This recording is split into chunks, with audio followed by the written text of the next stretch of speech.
عليكم ورحمة الله وبركاته. وعليكم السلام ورحمة الله وبركاته. إن الحمد لله الذي أنجى موسى عليه السلام وبني إسرائيل من الذنب وأغرق فرعون في البحر صلى الله عليه وسلم وآله وصحبه أجمعين ومن تبعهم بإحسان إلى يوم الدين ثم أما بعد. ربي اشرح لي صدري ويسر لي امري واحلل عقدة من لساني يفقهوا قولي.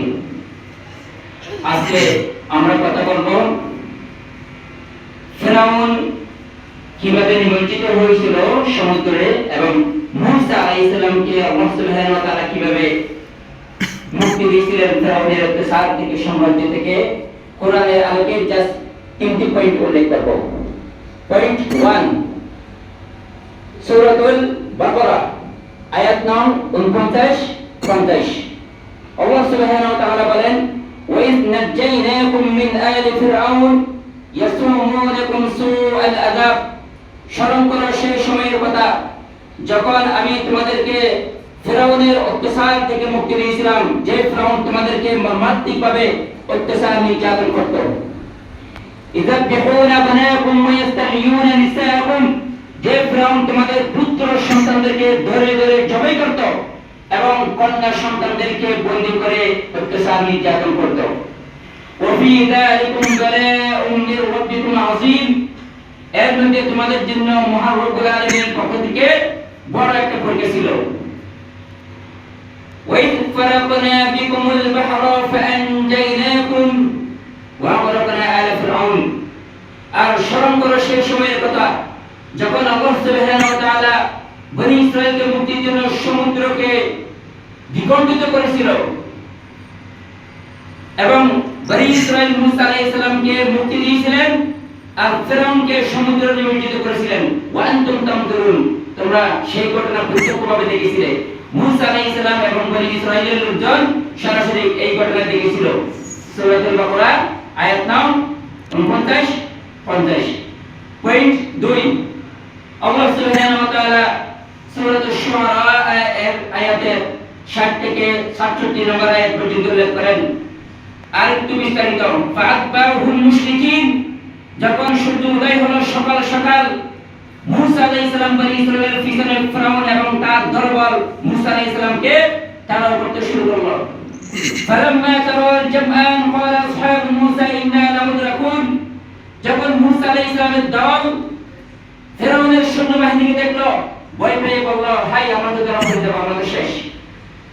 তখন মূসা আলাইহিস সালাম বলল, ক্বালা কাল্লা ইন্না মা'আ রাব্বি সায়াহদিন, কখনো না, আমাদের সাথে রয়েছে মহান রব্বুল আলামিন, তিনি আমাদেরকে সাহায্য সহযোগিতা করবেন, তিনি আমাদেরকে পথ দেখাবেন।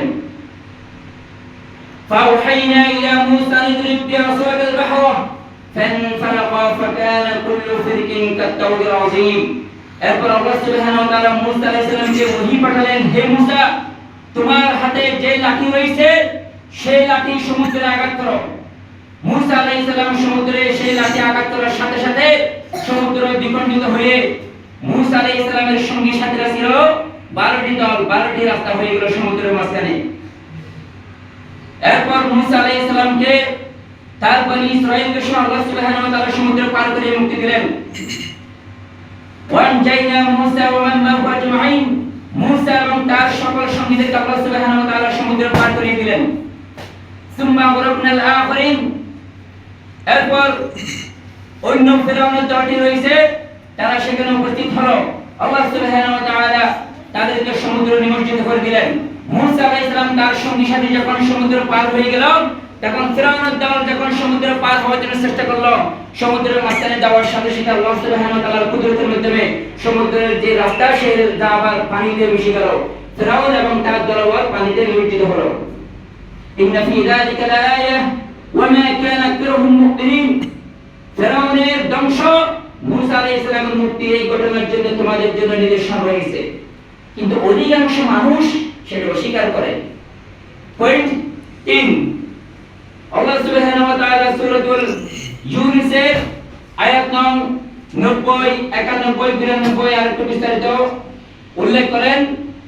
وجاوزنا ببني إسرائيل البحر আল্লাহ সুবহানাহু ওয়া তাআলা বনি ইসরাঈলকে মুক্তি দিয়েছিলেন সমুদ্র পার করে ফাতবাহুম ফিরআউন ওয়া জুনুদুহু বাগিয়া ওয়া আদওয়া ফিরআউন এবং তার দরবার শত্রুতাবশত হিংসাত্মকভাবে মুসা আলাইহিস সালামকে তার সঙ্গীকে ধ্বংস করার জন্য পিছনে ধাওয়া করতে শুরু করলো হাত্তা ইযা আদরাকাহুল গরক যখন মুসা আলাইহিস সালাম পার হয়ে গেল সঙ্গীদেরকে নিয়ে তখন ফিরআউন সমুদ্রের মাঝখানে তখন ফিরআউন দেখলো যে রাস্তা অলৌকিকভাবে হয়েছিল অলৌকিকভাবে সেই রাস্তা আবার পানি হতে লাগলো قال آمنت أنه لا إله إلا الذي آمنت به بنو إسرائيل তখন ফিরআউন বলল আমি ঈমান আনলাম ওই সত্যের উপরে যে মহান রব্বুল আলামিনের উপরে বনি ইসরাইল এবং মুসা আলাইহিস সালাম ঈমান এনেছে সেই মহান রব্বুল আলামিনের উপরে আমি ঈমান আনলাম যখন পানিতে ডুবে যাচ্ছিল তখন বলল এরপর আল্লাহ সুবহানাহু ওয়া তাআলা বলেন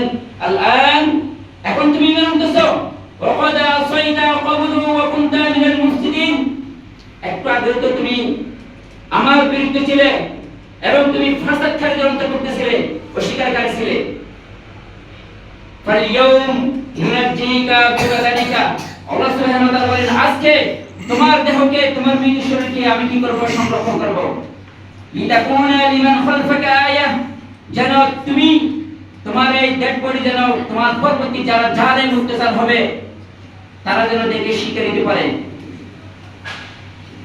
লিতাকুনা লিমান খালফাকা আয়া ওয়া ইন্না কাসীরাম মিনান নাস আন আয়াতিনা লাগাফিলুন এই ঘটনার মধ্যে আল্লাহ সুবহানাহু ওয়া তাআলার একটি নির্দেশনা রয়েছে আল্লাহ সুবহানাহু ওয়া তাআলার সাহায্য সহযোগিতা কুদরত চিনার জন্য বোঝার জন্য কিন্তু অধিকাংশ মানুষ এই ঘটনার সম্পর্কে অজ্ঞ গাফেল এই তিনটি পয়েন্ট থেকে আমরা শিক্ষা পাই জালেমের জুলুম একদিন শেষ হবে ফিরআউনের পরিণতি থেকে জালেমদের শিক্ষা নেওয়া উচিত ফিরআউন যেভাবে ধ্বংস হয়েছে যারা বিশ্বের বর্তমান জালেম যারা অত্যাচার অন্যায়ভাবে অত্যাচার করে জুলুম করে তারা একদিন নিমজ্জিত হবে অবশ্যই এবং যারা মজলুম অসহায় তাদের আল্লাহ সুবহানাহু ওয়া তাআলা একদিন সাহায্য সহযোগিতা করবে আল্লাহ সুবহানাহু ওয়া তাআলা আমাদেরকে এই মুহররম মাসে এই ঘটনাটি ঘটেছিল মুহররম মাসে এই মুহররম মাসে ফিরআউনের এই মর্মান্তিক পরিণতি মুসা আলাইহিস সালামের বিজয় সেটা স্টাডি করে আমাদেরকে এখান থেকে শিক্ষা নিয়ে আমাদের জীবনে বাস্তবায়ন করার জন্য তৌফিক দান করুন এখান থেকে আমরা সাধারণ জ্ঞানের মাদ্রাসার স্টুডেন্ট হিসেবে একটা সাধারণ জ্ঞান আমরা শিখতে পারি সেটা হচ্ছে ফিরআউন যে সমুদ্রে নিমজ্জিত হয়েছিল সেই সমুদ্রের নাম কি লোহিত সাগর কোন সাগর লোহিত সাগর আর লোহিত সাগর কোন দেশে অবস্থিত এটা হচ্ছে আফ্রিকা এবং এশিয়া মহাদেশে অবস্থিত এক পাশে রয়েছে মিশর এবং সুদান আর পাশে রয়েছে সৌদি আরব ইয়েমেন তাহলে আমরা মুসা আলাইহিস সালাম এবং ফিরআউনের যে কাহিনী সেটা কোরআন থেকে আমরা শিখলাম আল্লাহ সুবহানাহু ওয়া তাআলা আমাদেরকে এইভাবে পবিত্র কোরআন শোনার জন্য বোঝার জন্য তৌফিক দান করো আসসালামু আলাইকুম ওয়া রাহমাতুল্লাহি ওয়া বারাকাতুহু